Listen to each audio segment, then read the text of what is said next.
صدق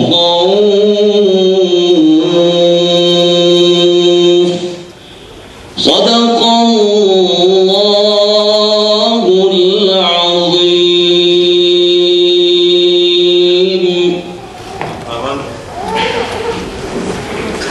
آمنت بالله صدق الله مولانا العظيم.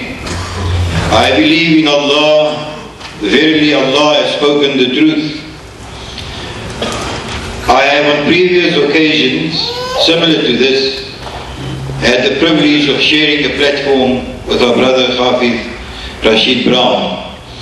And it appears to me that each time I hear him, he sounds even better. And I'm sure you will agree with me. I take it upon myself on your behalf to confer on him the title As-Sawtil Jannah, the voice from heaven. May he always be around, inshallah. Brothers and sisters, ladies and gentlemen, it is a further privilege for me, once again, on behalf of our host, Salih Mohamed,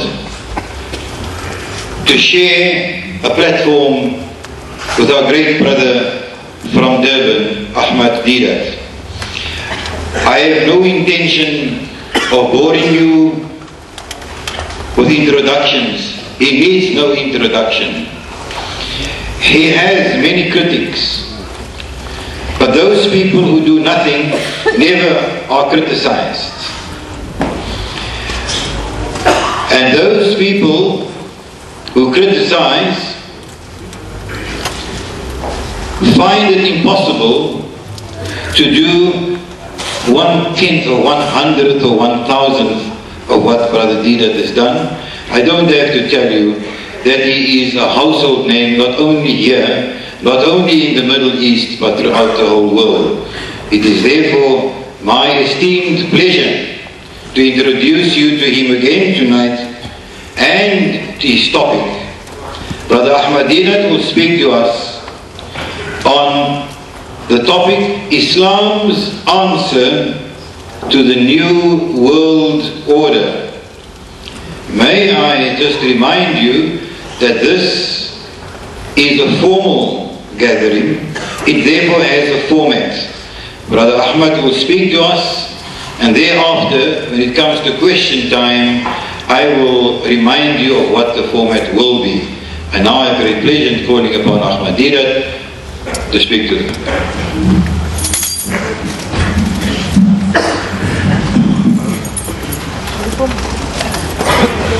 أعوذ بالله من الشيطان الرجيم.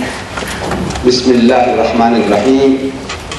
وقتل داود جالوتا وآتاه الله الملك والحكمة وعلمه مما يشاء ولولا دفع الله الناس بعضهم ببعض لفسدت الأرض ولكن أكثر الناس لا يعلمون. ولولا دفع الله الناس بعضهم ببعض لفسدت الأرض ولكن الله ذو فضل على العالمين. صدق الله العظيم. Mr. Chairman and my dear brothers and sisters, I repeated one of the ayahs from Somi that our brother has read, our Qari, the voice from heaven, Alhamdulillah. He was reading, as the chairman indicated, from Surah Al-Baqarah, starting from ayah numbers 250, 51, 52 and so on. I read to you from that same surah, ayah number 251. And here is a happy occasion that this is one of the rare occasions when the Muslim, the Jew and the Christian, they can be united on this first statement of the Quran, of ayah number 251. Said, وَقَتَلَ دَاوُدُ جَالُوتَ. And Dawood, Hazrat Dawood al-Islam, the Prophet David, he killed Goliath. وَقَتَلَ دَاوُدُ جَالُوتَ وَآتَاهُ اللَّهُ الْمُلْكَ, and Allah gave him dominion, وَالْحِكْمَةَ, and wisdom, وَعَلَّمُهُ مِمَّا يَشَاء, and whatever else he willed. The Jew says, David killed Goliath. The Christian says, David killed Goliath. The Muslim says, David killed Goliath. Amazing. All three are agreed that Hazrat Dawood al-Salam, he slew this giant. collide. Now, the next statement after that, Allah says, وَلَوْلَا دَفْعُ اللَّهِ النَّاسَ بَعْضَهُم بِبَعْضٍ. Had He not checked up one group of people by another, لَفَسَدَتِ الْأَرْضُ, there would have been much mischief in the land. وَلَكِنَّ اللَّهَ ذُو فَضْلٍ عَلَى الْعَالَمِينَ. But Allah is full of bounty to all the worlds, to all His creatures.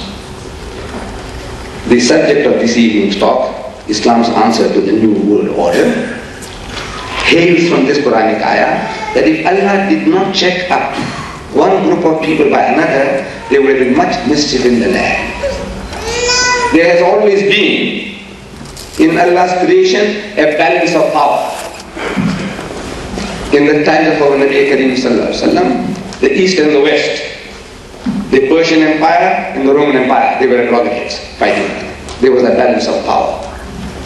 In recent times, we had communist Russia and the Western democracies, America, both of them with atom bombs, checking one another. Had it not been for one group checking up the other, there would have been, as Allah says, much mischief in the land. Imagine Russia without America.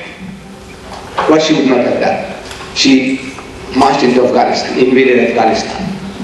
And India, Pakistan, all would have been all like 9 pins, they would have fallen. The whole thing was hers. But you need somebody to check it out. So America comes along, their own interests, and they start helping the Afghani people. And one of the mightiest nations on earth, the Russians, with their atom bombs and all, they were defeated. And the balance was there all the time. That America doesn't go to extreme. She wanted to invade Cuba. Russia says, you dare touch Cuba. So we will atom bomb you. 1956, Britain, Israel, and France, they struck at Egypt in collusion. And they were almost on the verge of knocking it out. The blessings of America is there. Two for America and for Britain, France, and Israel. Russia gives a warning in 1956. He says, you stop your invasion immediately or I rocket bomb Paris and London. Immediately. There is a balance of power going on. But now, like a bubble, the Russian bubble has burst. Perish. There's only one superpower now, America. And she is running amok, you can see. Panama, she invaded Panama. Grenada. Now, Somalia. She is throwing her weight around. And there is nobody to check her. But Allah says there must be a balancing force. There must be a balancing force. And they have discovered this balancing force, the West, in Islam. That Islam is now the target. The Muslim world is the target of America. She is a challenge. She is a challenge to the West. Islam is a challenge. And there is no doubt about that. See, from every aspect, from every point of view, the Muslim is telling the West that, your promiscuousness is not good. Your alcoholism, your drunkenness is not good. Your gambling is not good. You eating the flesh of swine is not good. At every step, the Muslim is telling the West where to get off. This is not right. This is not right, sir. This is not right, sir. And we have been a challenge to the West for centuries. The Muslims were the only people that went to Europe as kings. Do you know that? Muslim nations were the only people who went, the only Asiatic people who went to Europe as kings, as rulers. The Phoenicians had gone there as traders. The Jews were taken as fugitives or captives. The Muslims went as rulers. They went and ruled Spain for 800 years.